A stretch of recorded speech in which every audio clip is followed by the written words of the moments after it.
शेतकरी बांधवांनो नमस्कार।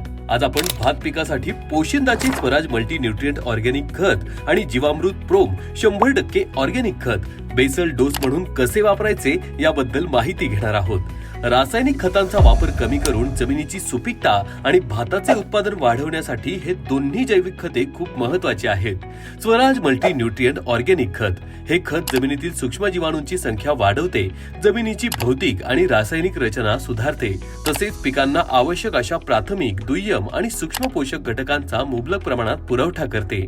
प्रोम phosphate rich organic manure bio DAP PROM खत हे 100% सेंद्रिय फॉस्फेट आणि जीवामृत युक्त खत आहे। हे भात पिकाच्या वाढीसाठी अत्यंत आवश्यक आहे।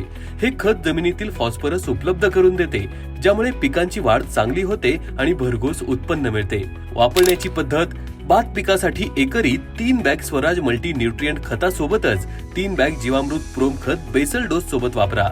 स्वराज मल्टी न्यूट्रिएंट आणि प्रोम खत एकत्र वापरल्याने भात पिकाला संतुलित पोषण मिळते। दोन्ही खते लागवडीपूर्वी जमिनीत मिसळल्याने त्यांची कार्यक्षमता वाढते। पोशिंदाच्या सेंद्रिय खतांचा योग्य वापर करून आपण भात पिकाचे उत्पादन वाढवू शकतो आणि जमिनीची सुपीकता टिकवून ठेवू शकतो। अधिक माहितीसाठी खालील दिलेल्या नंबरवर संपर्क करा 900 6500 512। धन्यवाद।